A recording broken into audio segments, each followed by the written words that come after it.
Olá, querido aluno, querido aluna que estão nos acompanhando nesta formação bíblica à distância aqui da Diocese de Palmas Francisco Beltrão. Que alegria nos encontrarmos para a continuidade dos estudos bíblicos, agora com o bloco de livros sapienciais. Sejam todos bem-vindos para esta modalidade de curso. Coragem, perseverança, vamos em frente com os nossos estudos. Eu sou Giovanni Júlio, seminarista do ano pastoral. Terminei todo o período de formação nos seminários e agora estou no ano pastoral, em preparação para a ordenação, que será possivelmente no ano que vem. Trabalho na paróquia Santo Antônio de Pádua, de Dois Vizinhos. Muito bem, queridos alunos. A matéria que nós vamos estudar, ela será dividida, como de costume, em 3 aulas em vídeo, e também em 3 módulos de estudos a partir das apostilas que vocês vão receber aí na sua casa. E serão sobre os livros sapienciais. Bem, o andamento das nossas aulas será da seguinte forma. Nós teremos uma introdução aos livros sapienciais, a apresentação dos livros, seguida de um comentário aos principais temas do livro. E depois vocês vão receber nas apostilas o conteúdo também mais desenvolvido. Estes vídeos são para auxiliá-los na decorrência dos vossos estudos. Muito bem, o nosso tema são os livros sapienciais. Sabedoria. Mas o que é ser sábio? Onde nós encontramos pessoas sábias? O que diz que uma pessoa é sábia ou não é sábia? Quais são as suas características, por exemplo? Bem, esses são os questionamentos que hoje não se fazem mais com tanta frequência, não fazem parte mais das nossas perguntas diárias. Antigamente, para resolver alguma situação em uma comunidade, por exemplo, vamos lembrar os mais antigos, procuravam-se pessoas sábias para ajudar a resolver, a tomar uma decisão. Normalmente era a pessoa mais velha, porque tinha mais experiência de vida para resolver a situação. Veja bem, experiência de vida. Experiência não se conquista pelos estudos. Estudos ajudam a adquirir inteligência. Experiência ajuda a adquirir sabedoria e é no caminho da sabedoria que nós queremos seguir o nosso curso. Pois bem, a sabedoria acompanha o ser humano em tudo aquilo que ele faz, tornando-se assim um estilo de vida do povo, uma maneira pela qual se encaravam e davam respostas aos questionamentos impostos pela existência. Contudo, como momento histórico, esse tipo de literatura sapiencial ganha respaldo maior através de Salomão, considerado o maior entre os sábios. O contexto da literatura sapiencial, então, se dá na geração pós-profética e se relaciona também com a literatura apocalíptica entre os anos 332, 333 até o ano 63 a.C., período em que a cultura grega, o helenismo, vigorava e influenciava largamente a forma de vida de todo aquele povo. Particularmente para Israel, o contexto anterior a essa literatura é muito importante. E o primeiro fator que devemos ter em consideração é o contexto de exílio e as problemáticas que se seguiram, sobretudo em relação à fé. Nós vamos então olhar o nosso slide sobre o contexto histórico. Ele está aparecendo aí na sua tela. Muito bem, nós temos aí uma linha histórica do Antigo Testamento, ou do Primeiro Testamento, como queiramos chamá-lo. Seguimos dos patriarcas Abraão, Isaac e Jacó, lá pelo ano 1850 a.C. Depois o Êxodo, Juízes, o período da monarquia, os reis, e já iniciamos os profetas, até chegarmos ao exílio da Babilônia, por 587, 538, e logo em seguida o período persa.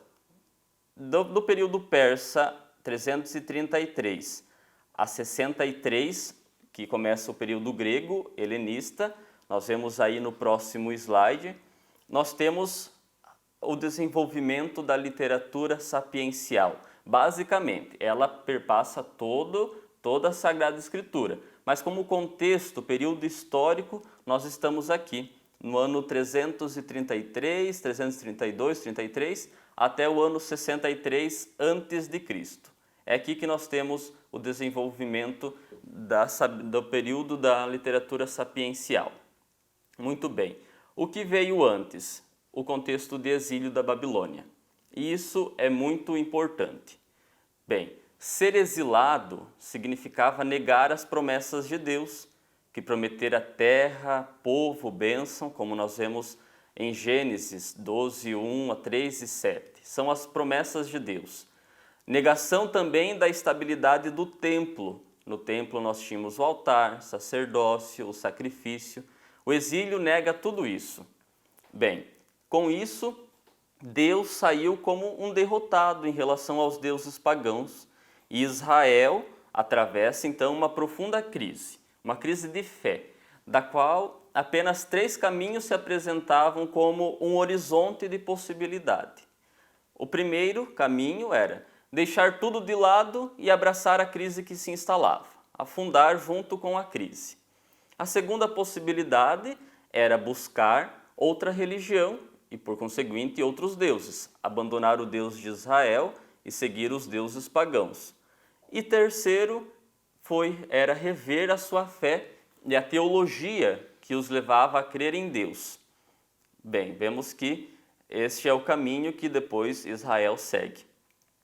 Em segundo lugar, um dos grandes influenciadores da literatura sapiencial foi o encontro justamente com a filosofia grega, com o helenismo, além das culturas também dos povos vizinhos.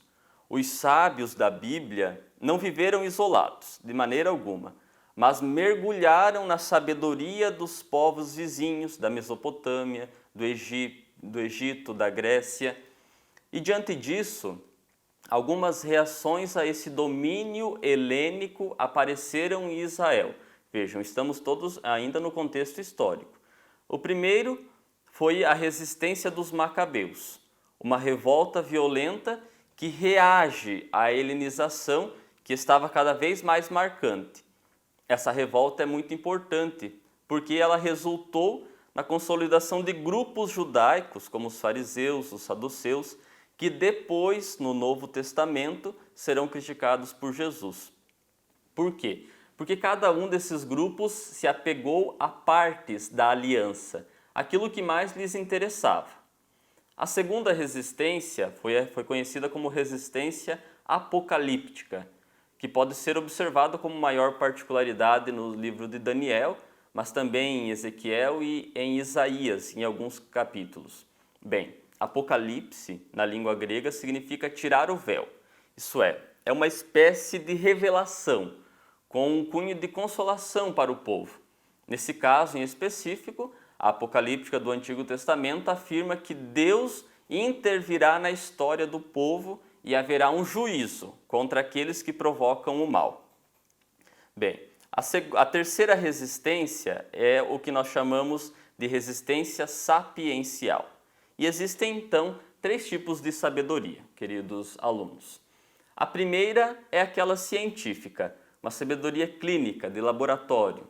Outra é que é uma sabedoria especulativa, reflexiva, muito relacionada com a filosofia.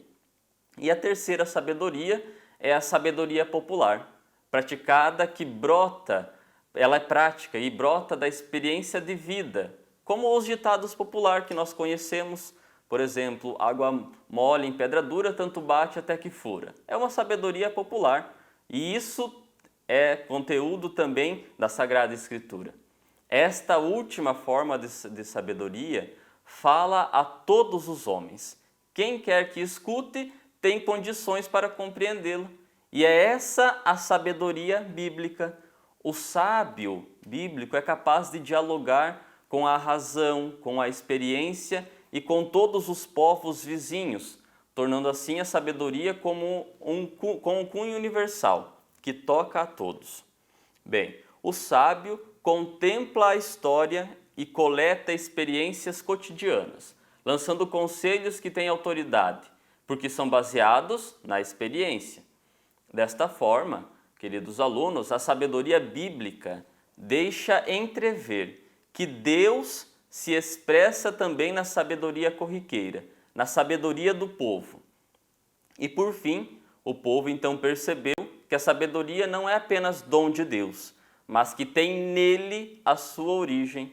E dentro dessa resistência sapiencial está uma forma de oração muito conhecida de todos nós, uma oração do povo, a oração dos pobres de Israel, dos marginalizados, a oração de quem confia no Senhor. E desta oração nós temos o livro dos Salmos, por exemplo, que nós estudaremos durante as nossas aulas. Bem, os escritos sapienciais, para organizar a vida e saber como proceder diante das mais diferentes situações, o homem precisa de sabedoria, de experiência de vida, que o permitirá agir com prudência e com reflexão perante as questões existenciais. Por isso, a sabedoria extrapola aquele conhecimento puramente científico e se enraiza com maior profundidade quando plantada no terreno popular, como é o fato de pedir conselho aos antigos. Muito embora partilhe de uma sabedoria comum a diferentes povos, a sabedoria de Israel ganha uma amplitude bastante significativa, tendo como ponto de referência o rei Salomão. Tanto é que muitos dos livros desse bloco, eles são atribuídos a Salomão, embora nem tudo tenha sido escrito por ele.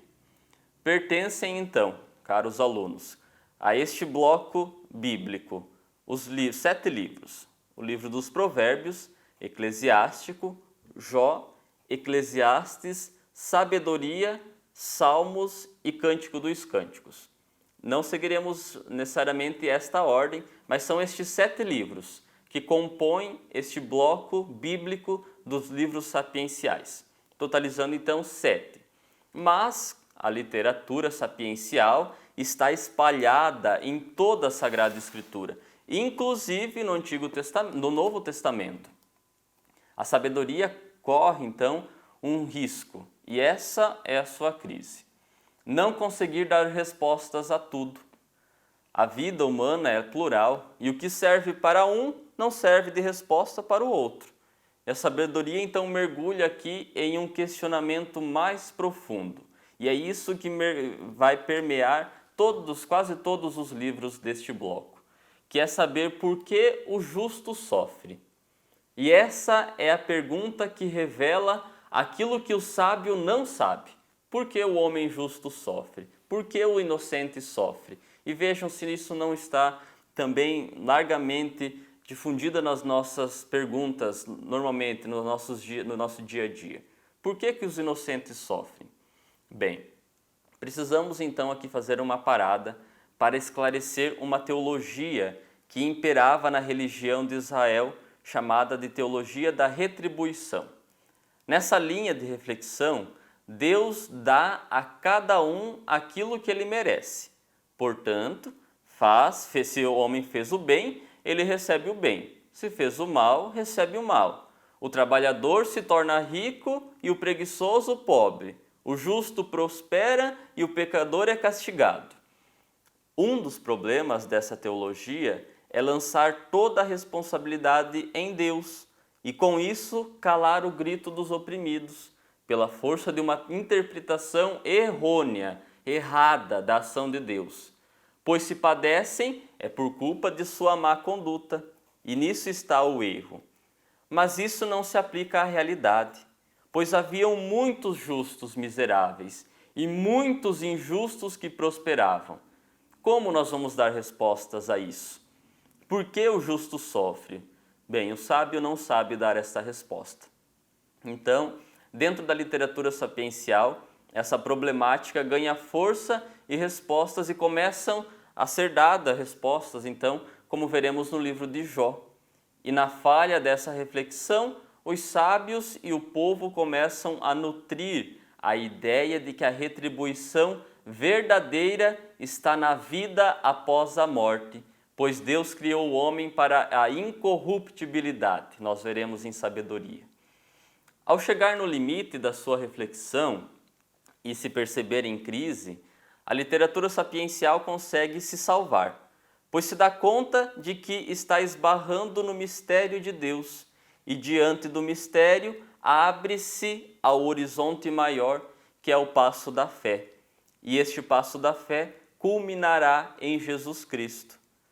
Com a evolução, então, da reflexão sobre a sabedoria, a história da salvação começa a ser interpretada como obra da sabedoria e garante um substrato adequado para se referir depois, então, a Jesus Cristo, como coparticipante da obra da criação e o sábio mais sábio que todos os outros, como nós vemos no Evangelho de Mateus, pois aqui está quem é maior que Salomão.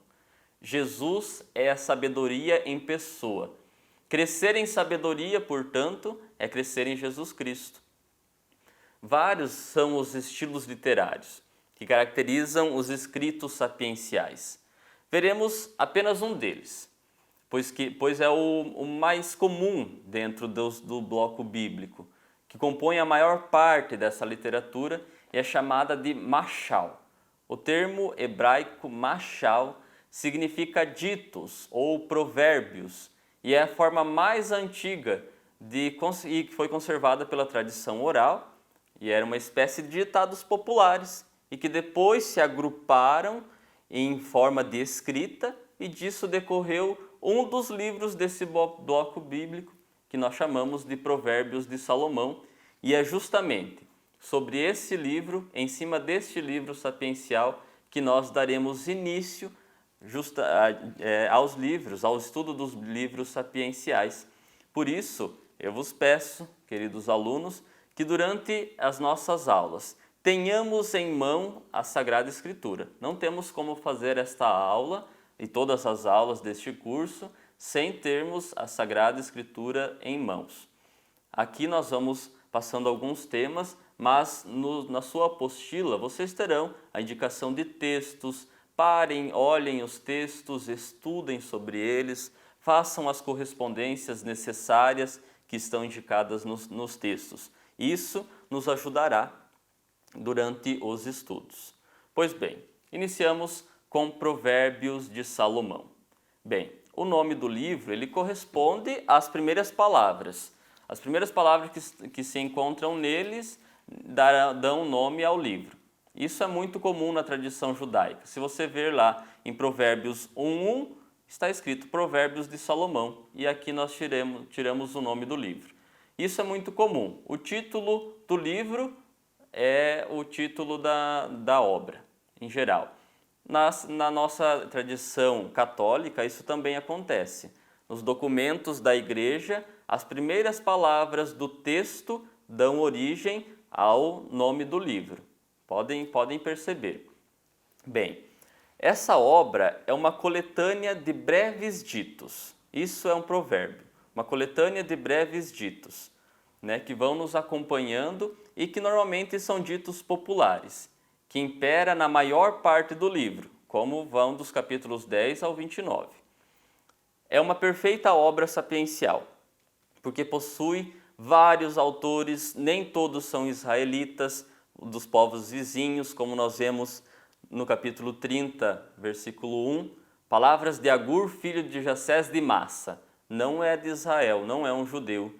No capítulo 31, 1, palavras de Lamuel, rei de Massa, as quais lhes ensinou sua mãe, também não é um israelita. Com essas informações nós podemos concluir duas coisas.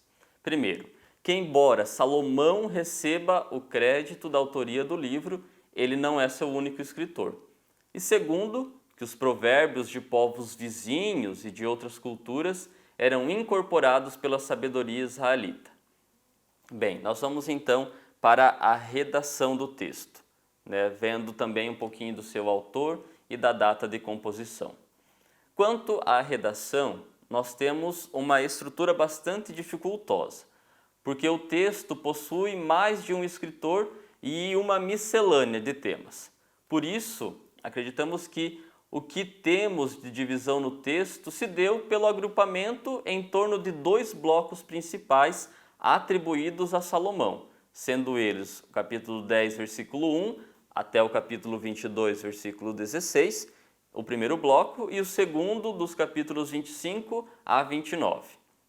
Bem, com estas edições e reedições pelas quais o livro passou ao longo dos séculos, textos foram se somando a essas duas grandes coleções.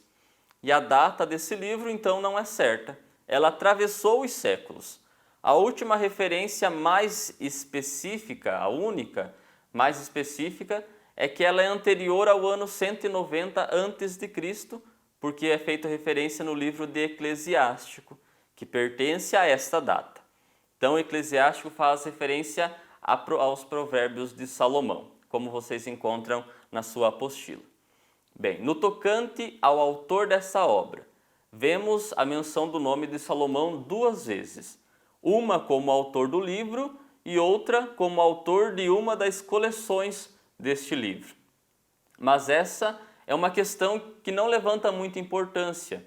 É mais pelo peso do nome que pela veracidade do fato. Salomão recebe a autoria de Provérbios, assim como Moisés recebeu do Pentateuco. Sendo assim, a obra é resultado do trabalho de uma diversidade de sábios que se reuniram, que reuniram sentenças ao longo de vários séculos e compuseram esta obra que nós temos.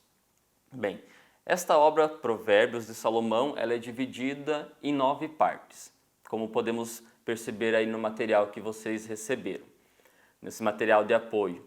Bem, dentre as diversas possibilidades de divisões apresentadas pelos estudiosos, nós vamos nos concentrar na divisão apresentada pela Bíblia de Jerusalém, que é seguida pela maioria dos autores. Sendo assim, o livro dos Provérbios é dividido então nessas 9 coleções.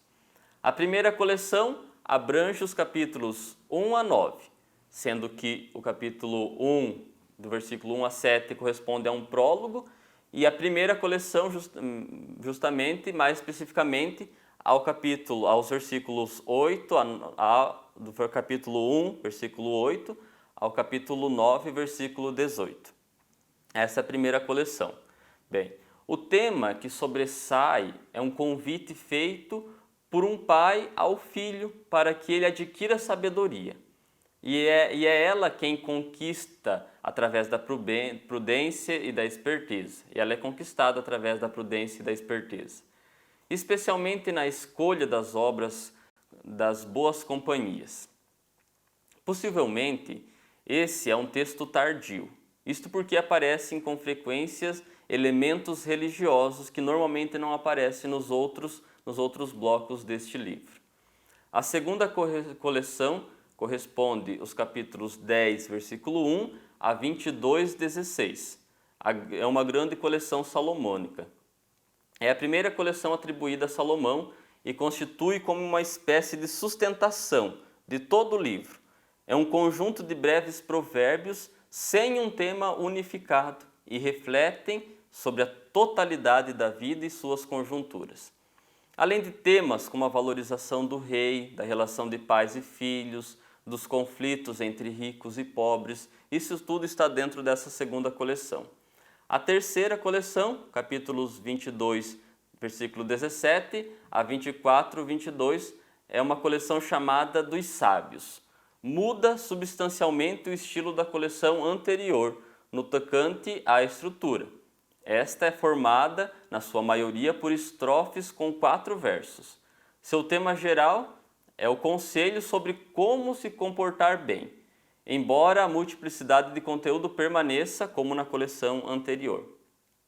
A quarta coleção corresponde ao capítulo 24, versículo 23, até o capítulo 34. A sequência é uma sequência da coleção dos sábios. Da coleção anterior, nós temos a segunda coleção dos sábios agora. E apenas ela é mais breve. Seu tema é contra a preguiça e contra a tomada de partido nos julgamentos. Veja, faz parte do dia a dia do povo. A quinta coleção correspondem o capítulo 25 ao 29 e a segunda coleção atribuída a Salomão. Justamente como a primeira coleção salomônica, essa é a estrutura, é uma das mais importantes molduras deste livro. A semelhança da estrutura é nítida, mas essa segunda coleção pode ser dividida em dois blocos. O primeiro, que abrange os capítulos 25 a 27, e é responsável por elencar provérbios da sabedoria popular em relação a fenômenos da natureza, e o segundo bloco, dos capítulos 28 a 29, estão imersos em uma atmosfera religiosa e com frequência referem-se a Deus. A sexta coleção correspondem os capítulos 30, 1 a 14, as palavras de Agur, que é um sábio dos povos vizinhos, e é uma coleção que apresenta diversidade de temas, possui um cunho estrangeiro. Os versos de 1 a 6 recordam Jó, nos capítulos 38 e 39 de Jó, e os versos 7 a 9 constituem uma oração, e os versos 11 a 14 são ditos, que iniciam todos da mesma forma. Você pode perceber na sua Bíblia, com a palavra a. Todos iniciam assim. Isso formam uma coleção. A sétima coleção corresponde aos do capítulo 30, versículo 15 até 33. São provérbios numéricos. São comuns na literatura sapiencial, embora apareça apenas nesse caso, no livro dos provérbios. É chamado de numérico porque, na composição dos enigmas do qual o texto é produzido, utiliza uma série de números para formular um enigma. A oitava coleção, capítulo 31, versículo de 1 a 9, Palavras de Lamuel é o seu título, também dos povos vizinhos. Composto de 4 estrofes com 4 versos, que carregam em seu conteúdo os conselhos de uma mãe para o seu filho que é rei. E a nona coleção, capítulo 31, 10 a 31, fala sobre a perfeita dona de casa. É mais uma composição alfabética de um poema que uma coleção de provérbios. Tomando a primeira letra de cada verso, forma o alfabeto hebraico. Na nossa Bíblia não está assim, mas forma o alfabeto hebraico. Muito bem, nós vamos agora adentrar no segundo livro dos nossos estudos, que é o Cântico dos Cânticos. Muito bem, o nosso segundo livro de estudos é justamente Cântico dos Cânticos. Nós vamos ver então, a princípio, a redação do texto, o seu autor e data de composição, de escrito do texto. Muito bem.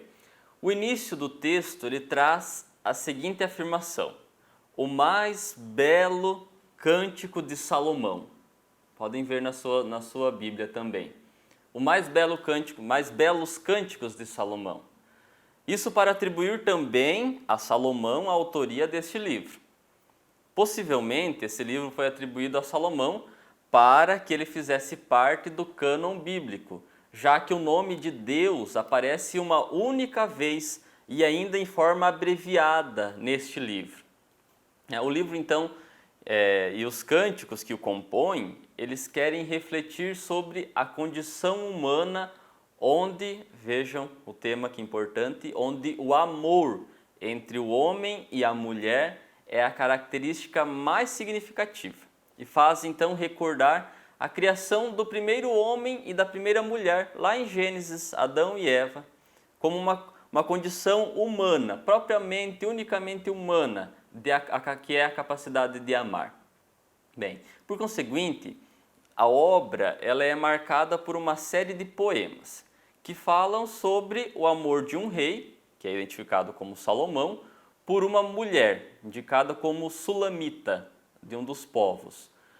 Os poemas, então, eles refletem indiscriminadamente sobre o amor destes dois para afirmar que o mesmo Deus que criou a alma do homem também é o Deus que criou a sua corporeidade, que criou o desejo, que criou a busca, que criou a paixão. O Deus que cria a alma do homem cria nele a capacidade de amar. Então, na trama destes poemas, há uma mensagem que precisa ser decodificada. Além do tema do amor, há uma mensagem que precisa ser codificada. Isso porque os textos promovem o nacionalismo do povo de Israel, fato que não seria aceito caso caísse nas mãos dos persas, que controlavam a região. Dentro dessa trama, o autor queria promover a restauração do reinado judaico com o seu povo, do rei com o seu povo. Por isso é que a linguagem do amor é também a linguagem de uma aliança política.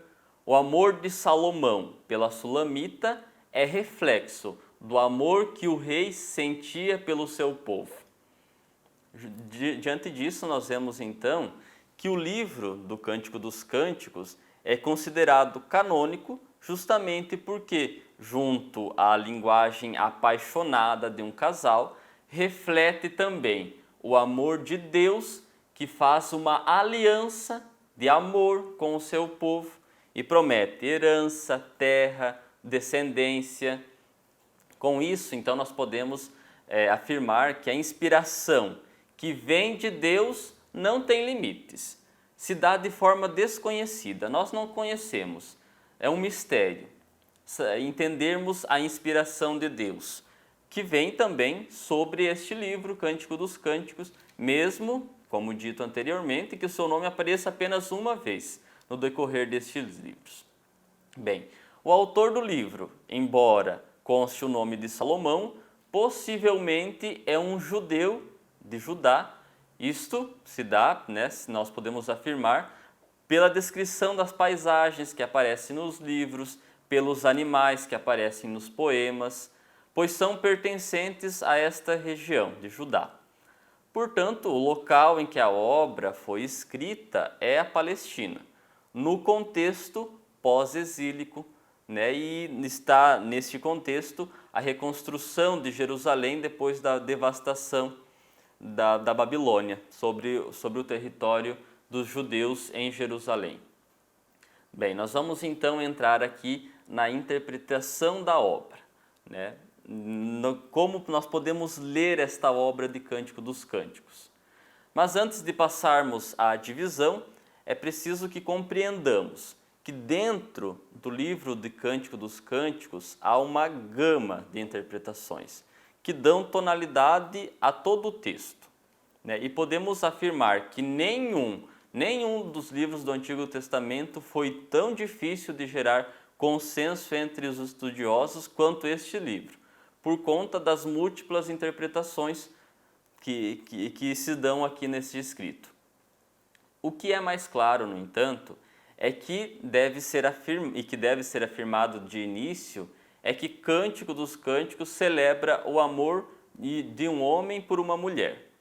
Não obstante, sempre foi acrescido a esse texto uma visão social e política, misturando mitologia e aspectos culturais. Vejam por que a dificuldade de interpretação e de divisão desta obra. Bem, vamos lá então analisar ao menos umas 4 formas de interpretação da obra.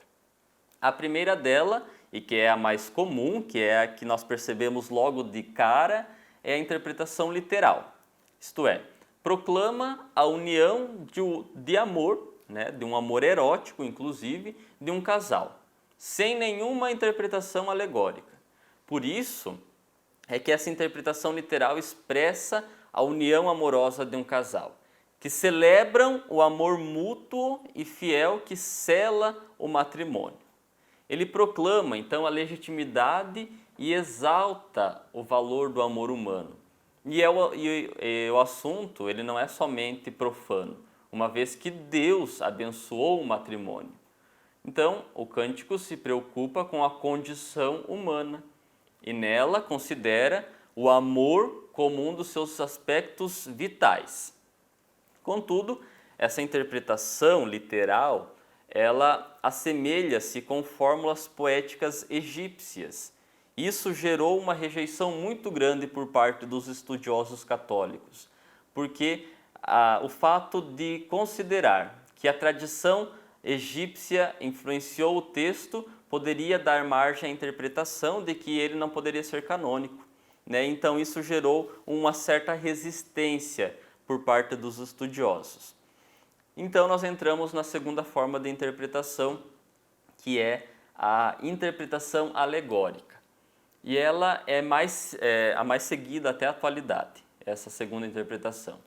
Nessa forma de interpretação é atribuído um sentido mais espiritual ao texto e expressa, no amor do homem pela mulher, o amor de Deus pelo seu povo. E na interpretação cristã, aplicamos então o cântico às relações de Cristo, de Jesus com sua igreja, ou em particular, do amor que Jesus tem por cada um de nós, por cada um dos crentes. Essa é a segunda interpretação. Já a terceira linha de interpretação é uma mitológica, que expressa as celebrações rituais das núpcias entre as divindades, responsáveis pela fecundidade da vegetação, mas ela não leva muito crédito. E por fim, a quarta forma de interpretação é compreender que a obra Cântico dos Cânticos tem uma visão social e política. Com essa interpretação, nós vemos uma comunidade de fé formada no pós-exílio, que com uma linguagem poética do amor, ela quer expressar a relação de aliança social e política. Dessa forma, o amor da Sulamita, a mulher por quem Salomão é apaixonado, o amor da Sulamita por Salomão expressa a aliança entre o povo e o rei, com a vontade de restaurar a monarquia em Israel logo após o exílio da Babilônia. Bem, todas essas interpretações, elas deixam entrever a profundidade e a riqueza deste texto, desta obra. Por isso, nós não devemos afirmar que as formas com que se interpretou o texto ao longo dos anos, elas se excluem umas às outras, mas justamente o contrário, elas demonstram muito mais o aspecto de complementariedade, uma complementa a outra. Sendo assim, cada visão oferece um nível de sentido e de conteúdo deste texto. Portanto, diante dessa realidade, nós podemos afirmar que o livro do Cântico dos Cânticos pertence à literatura sapiencial por um dinamismo que lhe é muito particular. As características das obras que compõem esse bloco bíblico. O que caracteriza esta obra, dentro da literatura sapiencial, é muito particular, que é justamente uma das formas de interpretação, o amor de Deus para com o seu povo.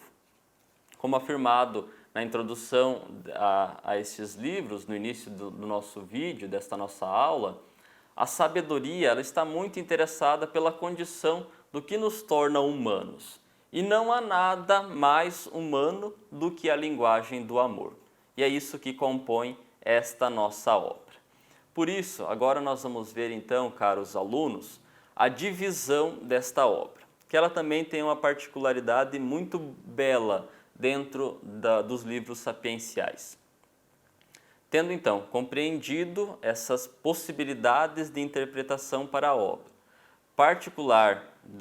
uma obra muito particular desse bloco sapiencial, podemos então olhar para a divisão dessa obra que leva muito o peso das suas formas de interpretação.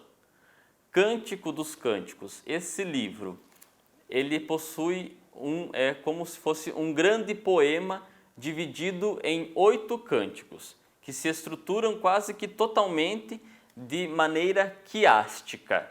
Bem, precisamos fazer uma pausa. Quiasmo, o que é quiasmo? É uma linguagem, uma forma de linguagem. O que significa isso, né, nessa figura de linguagem? Ela é utilizada para se referir a informações cruzadas ou paralelas. Por exemplo, um cântico A, B e C que correspondem a um cântico C, B e A, como vocês veem no seu livro. Bem, um quiasma, para nós entendermos aqui com um exemplo, é como se fosse um livro. Aqui está a parte A, que vocês podem perceber, e aqui a parte B. Ao fecharmos este livro, um cântico fica de frente para o outro, isso é um quiasma. um cântico corresponde ao outro.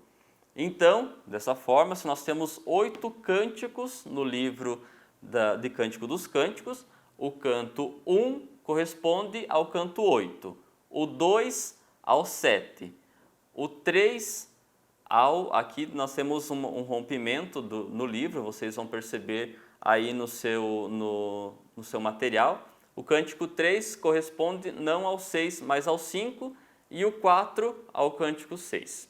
Bem, nós vamos ver então um slide, vai aparecer aí na sua tela, representando esse quiasma. O canto A corresponde ao canto 1 e o 8, o cântico B, o 2 e o 7, o C, o cântico 3 e o 5, e o cântico 4, o D, corresponde ao cântico 4 e o 6. Bem, vamos ver com um slide ainda, apenas uma forma para eu explicar para vocês, mas no seu material vocês vão perceber bem isso, né? Como está estruturado estes cânticos. Cântico A, né? Correspondendo ao cântico 1 e o 8.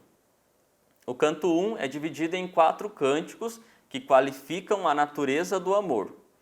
A primeira parte, sobre os anseios do amor, e o seu tema é a monarquia.